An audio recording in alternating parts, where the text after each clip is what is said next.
Today I want to discuss exactly how to farm Umbrel Shards, as these things are going to be very prevalent in Season 10. They're extremely important to get, especially hitting that 4,000 weekly cap, so you can maximize your gains and your overall gear score. So how exactly do we farm them? Where are the best spots? And where exactly should we avoid? I want to break down each game mode one by one so you have a clear picture of what to expect when you're doing each mode. Let's start off with activities, as this is where a lot of people like to go. First, let's talk about the PvP crowd. Capture the Flag is hands down the best way to farm Umbrel Shards if you're choosing to do PvP. This will net you 150 per loss or win and does not matter. These matches will average between 5 to 10 minutes, making them a very solid choice.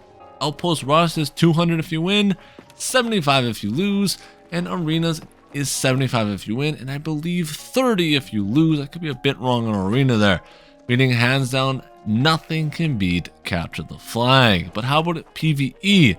Let's say you enjoy PvEing and you just want to play the game. How exactly should we go about that in terms of getting the best overall Umbrel Shards so we can maximize our gear gain per week? Well, Umbrel Shards can drop from many different ways. One is the Catacombs, something everybody has learned to love, and I think it's an amazing game mode. But in terms of farming Umbrel Shards, it is absolutely abysmal.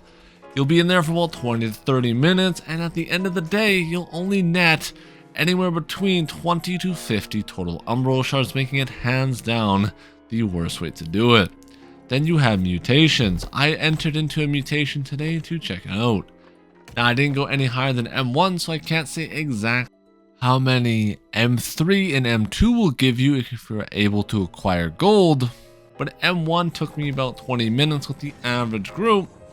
And most of us here, well, we're not some PvE sweat lords that are going to have the 5-stack fully bissed out on day one grinding this stuff.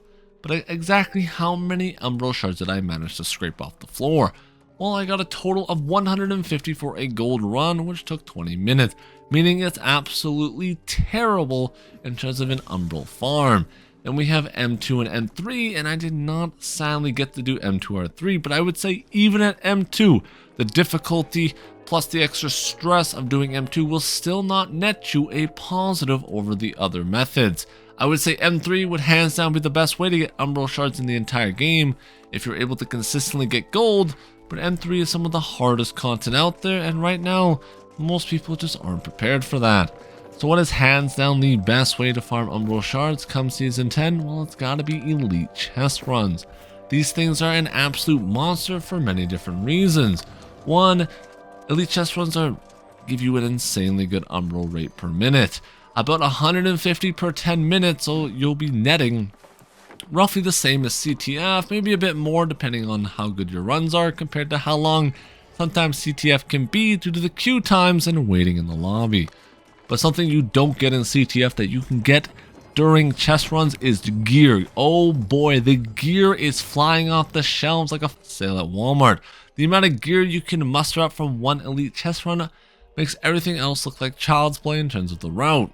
It won't net you best in slot gear, but it'll allow you to get to a good starting point, about 750 all the way to 780 across multiple different pieces. Right now, I would say if you want the best way to get Umbrel Shards and a good starting set of gear, elite chest runs are the best way to do it. But how exactly do I enter into one of these runs so I can make a good chunk of coin with my Umbrels and clothing?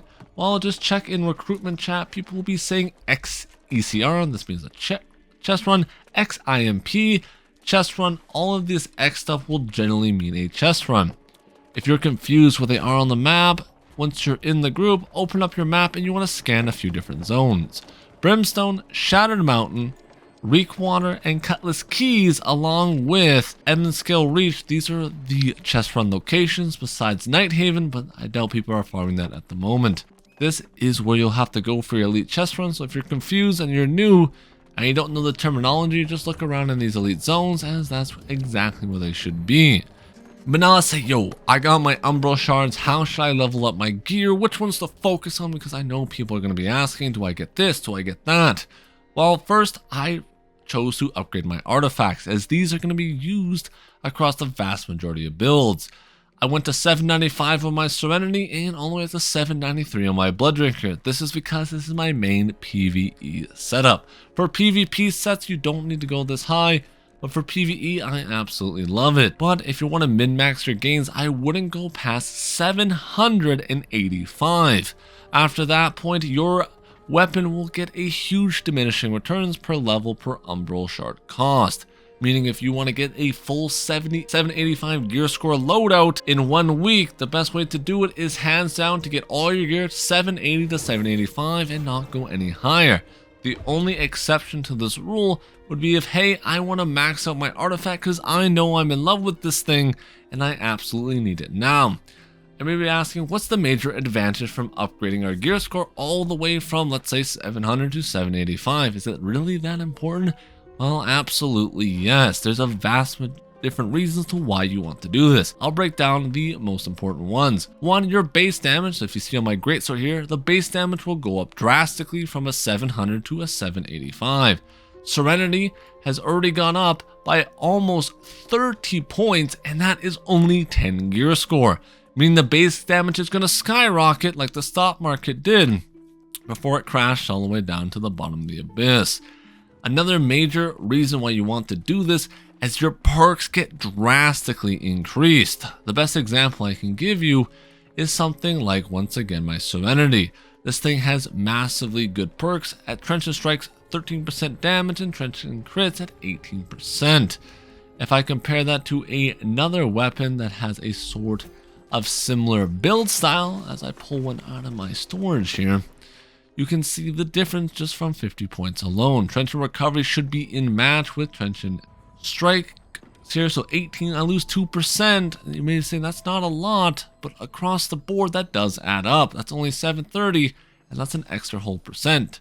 The heavy attacks here goes up by 1% from that difference, and that goes across all your perks and all your stats here.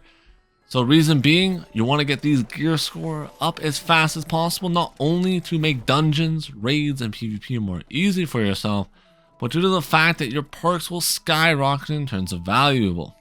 You'll be hitting harder than somebody sitting at 700 weapon just because your perks or your gear score is at 785, just simply due to the gear score. So I recommend learning how to farm these as fast as possible, going to those elite zones, and making sure you stack up on your core runs. You'll have a week to farm a total of 4,000, and if you want to min-max your journey all the way to the top, that is exactly how I would handle this. If you guys are new here, make sure to smash that like button and subscribe, as I'm always going to bring you the best neural content. I'll have more guides coming out detailing the gear system, the perk system, what perks to prioritize, and even a build, and how gear actually works across the board.